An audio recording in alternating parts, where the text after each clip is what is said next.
guys, welcome to The Unknown Adventure. This is Sean, better known as Joker. Today I'm going to talk a little bit about my trip to Iceland and why it's one of my favorite countries I've ever been in. Iceland's expensive, notoriously so, and it keeps Iceland off a lot of people's travel calendars, I think, just because, like during the summertime when I went, if you looked at a local hostel in Reykjavik, it was probably about $125 a night just for a bed. And if you wanted a hotel room, it was closer to $300 a night. That's pretty expensive stuff. Now, it may not be like that every season, but the season I went, it was prohibitively expensive. Rental cars can also be anywhere between $150 a day up to $300 a day, depending on how fancy you want it and what size. I know I met a group of Italians that I'll talk about later on that 4 of them had rented a vehicle, and they were splitting it amongst the 4 of them, so it would be somewhat reasonable as they toured around the country. I decided, I looked up the cost and the laws behind camping, and because I was taking my tent with me as I did my travels, so I could try to camp out in the wild as much as possible. Iceland has the right to roam law, which basically means you can camp anywhere that is public land, and it has to be, I think, about 100 meters away from a building. And if it's private land, all you have to do is ask the owner of the land to use it, and usually they will let you. There was enough areas out there I could find that I didn't have to ask anybody to use their land, and most of the time I was setting my tent up as it neared nighttime anyway, so I don't think they would have even noticed when I was there. So I flew to Iceland, and I landed in Reykjavik, and I should say the airport that's just south of Reykjavik.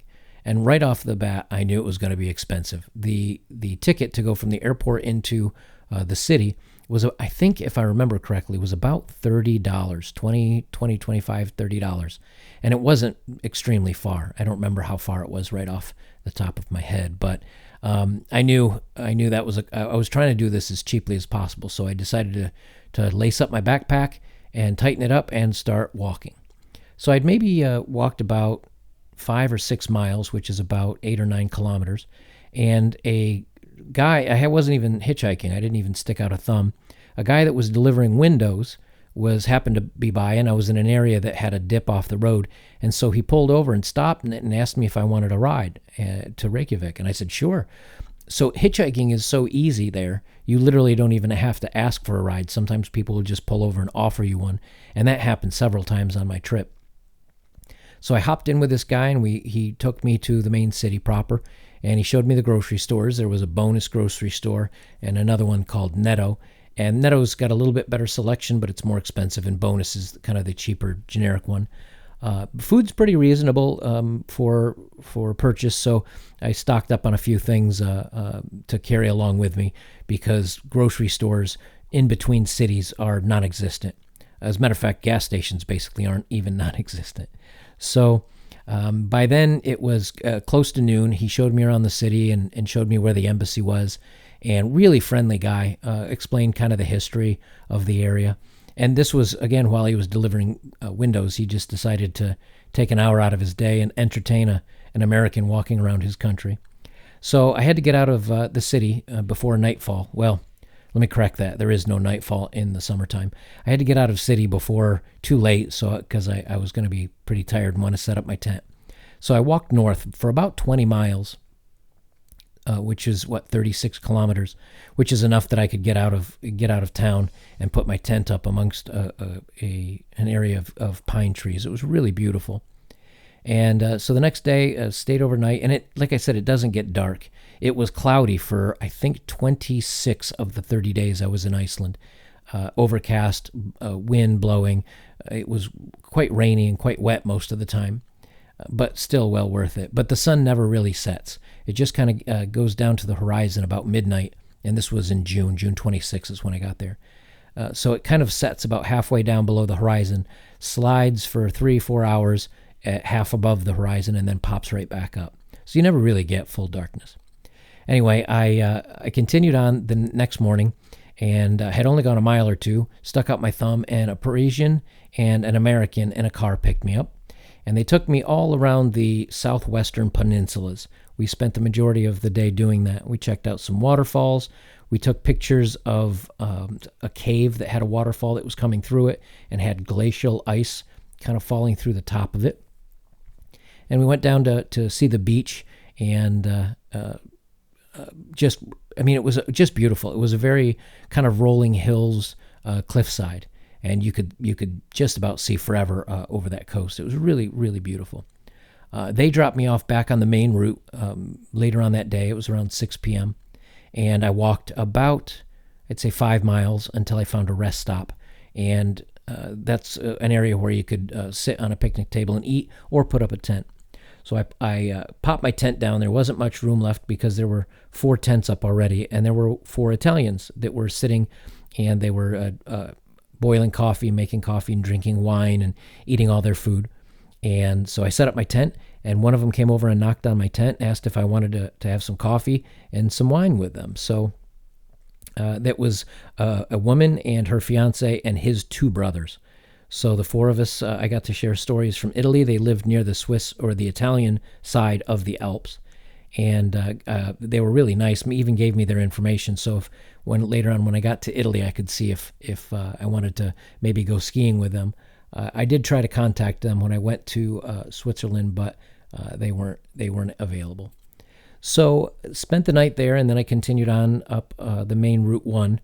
And kind of did little loops here and there off the main route to see some of the attractions. And I did that over the course of the next 3 or 4 days. I didn't really get many rides. I like walking, and so I try to do 20 or 30 miles per day just as I adventured. And once I got up near a gas station where the routes split apart and one kind of continued north and started heading east a little bit, I decided to go out to Isafjords. Now, Isafjords is a little seaport village that has about 3,000 or 4,000 people, and that's way out on the far northwest coast. And the reason why I wanted to go out there is that there was a nature reserve north across the canal called Hornstrandir, and Hornstrandir was an isolated peninsula that was kind of unattached from the rest of the island or the rest of the country by a glacier. So I fueled up on food, and I started to walk, and it was going to be something like 350 kilometers to Isafjords. So I got enough food for about a week. I figured if I could do 30 kilometers a day, it would be about 10 days. And I had walked less than a kilometer. I heard a vehicle behind me, stuck out my thumb, and a retired carpenter picked me up. He was really funny. He was on the main part of the island to go fishing, and he was doing fishing with some friends. So he picked me up, and we tossed my bags in the back, and he drove me all the way out to Isafjords. And on the way, he showed me the geothermal power plant. He showed me a small one that was run by a glacial runoff. He showed me good places to come back on the way back through if I wanted to take one of the thermal spas. And it was just a little outbuilding that you could walk off the main road and get into a thermal spa, which was really cool. He showed me the oldest building that was on Iceland, which they think was made back in 800 AD by the Gaelic community, or I guess you'd say it was probably from either the Irish or Scottish that was there. And he showed me some of the ruins from when the Nordic group came across. And if I'm getting these names wrong, I apologize. It was so much to take in. And so we saw a whale that was in one of the canals. I mean, it was just, and there's hundreds and thousands of waterfalls out on the very far west coast. The glaciers up top melt all during the summer, and so you have these huge waterfalls just pouring down the sides. It's really beautiful. And in some of the inlets and fjords, I would see sometimes 10, maybe 15 waterfalls on each side of it. And these were, I think, 700 or 1,000 meters high. They were quite long, tall waterfalls.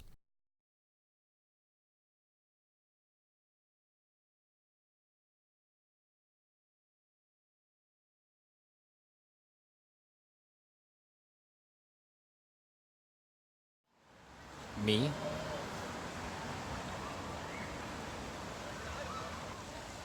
Icelanders.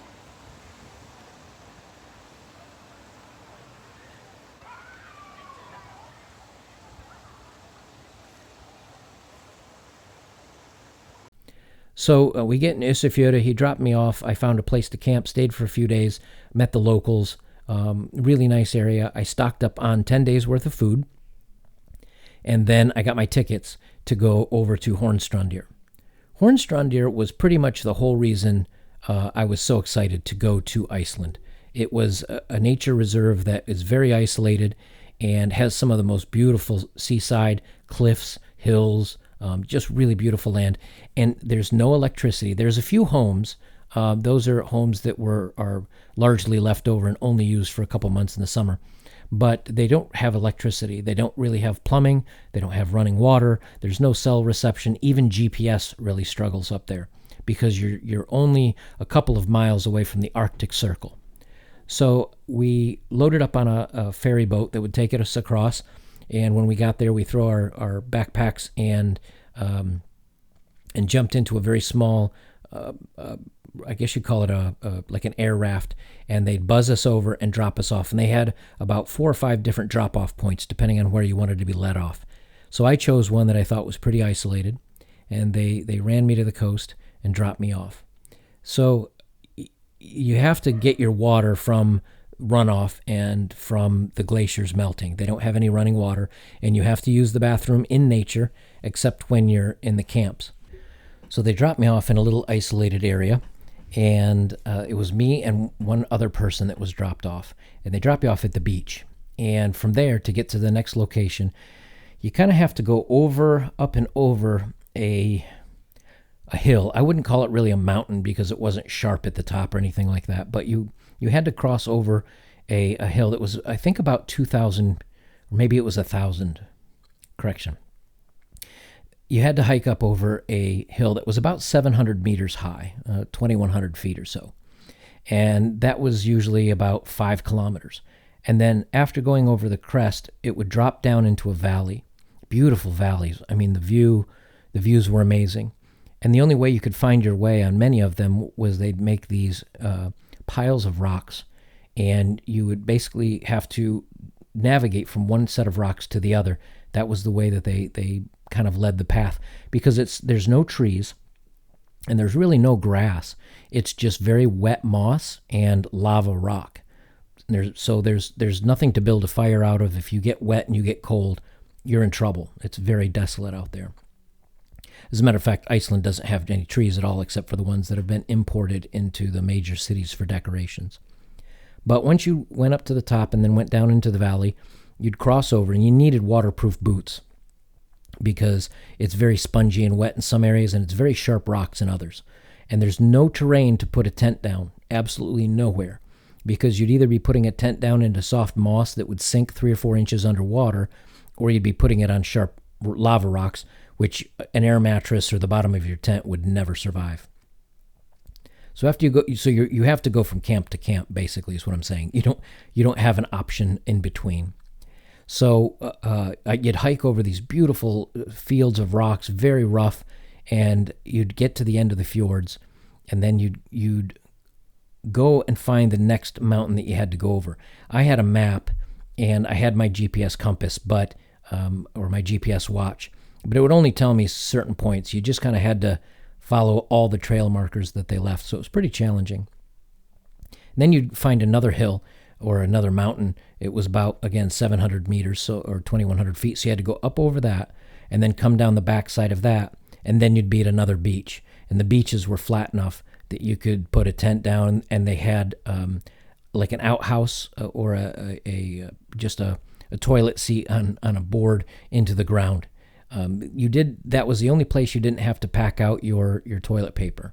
So in the rest of the areas, it's pack in, pack out. So if you eat something, you take the wrapper with you. If you use toilet paper and have to go in the wild, you have to fold it up and put it inside a Ziploc bag and keep it with you. And then even when you get to these camps, they don't have trash bags or anything like that. So everything you pack in, you pack back out. So you have to be well prepared for that.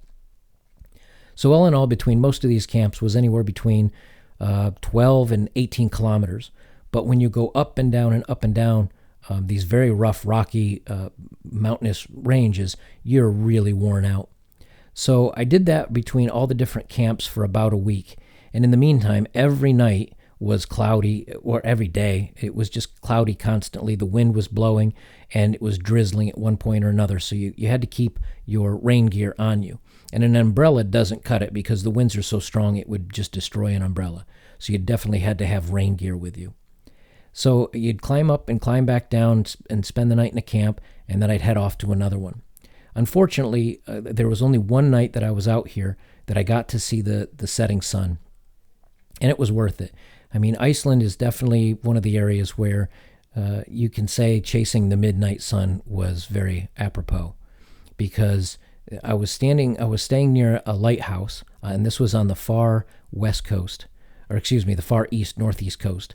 And so you could see north and you could see east, and the sun looked like it was setting to the north. Now, obviously it doesn't, but it doesn't really go down and then come back up in a normal east-west fashion, or set in the west and come up in the east. It kind of just dips and slides up to the north.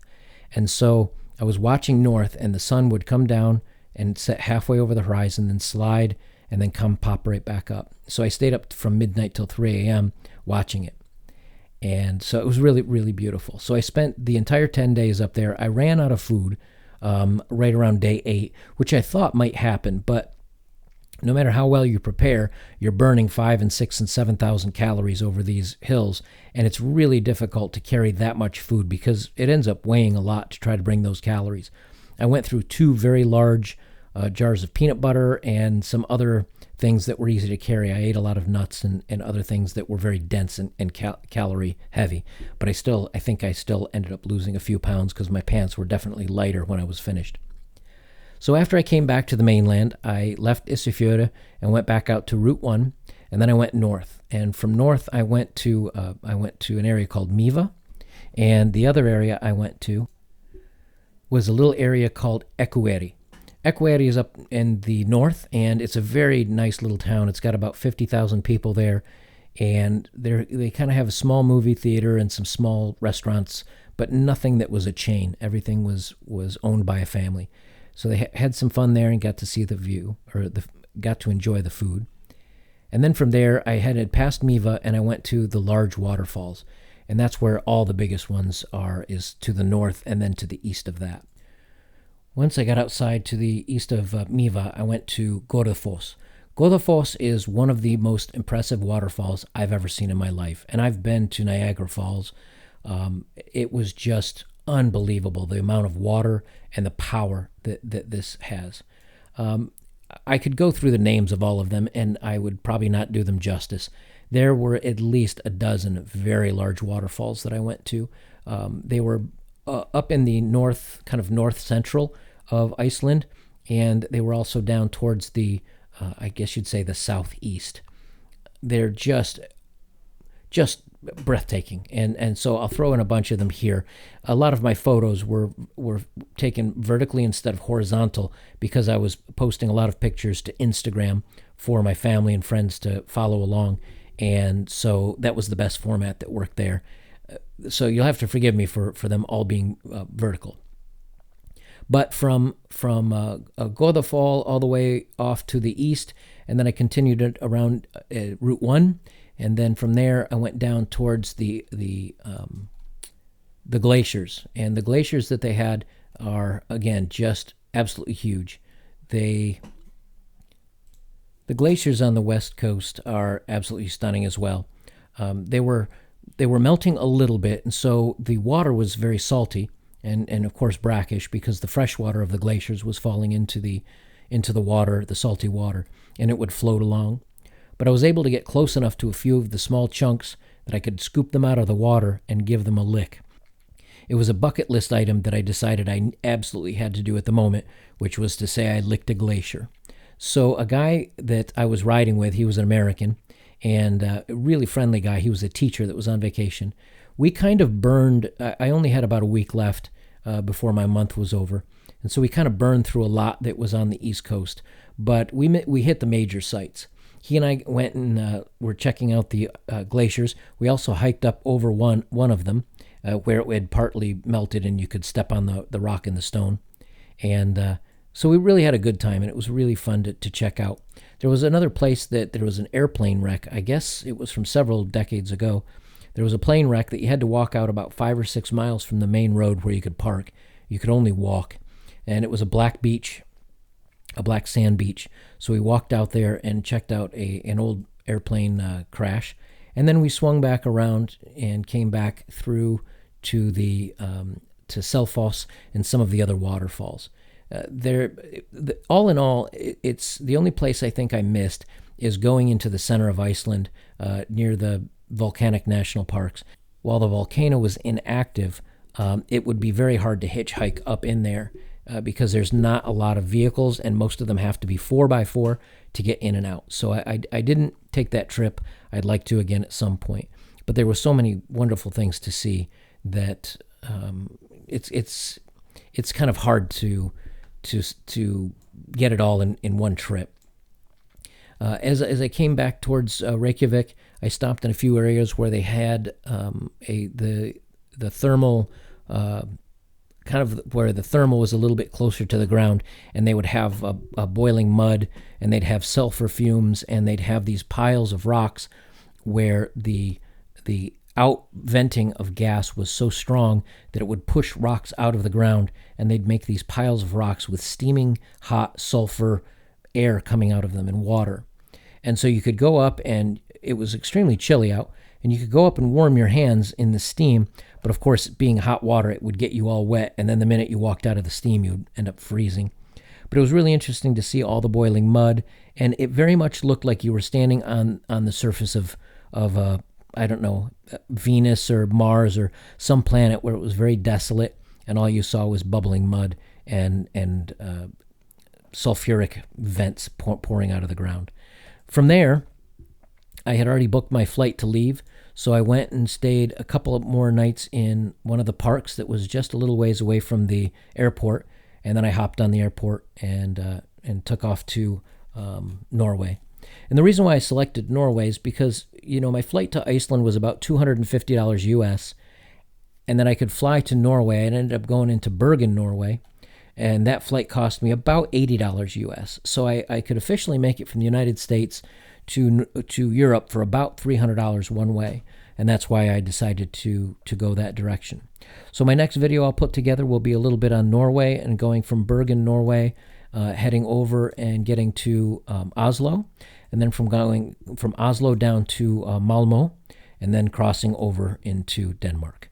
So I will leave it here. Guys, if you like this information, please feel free to follow along. Make sure to like and subscribe and comment. Let me know what you think, any changes that you'd like to hear, and I'll put another one together for you real soon. We appreciate it. Guys, this is Joker, and this has been The Unknown Adventure.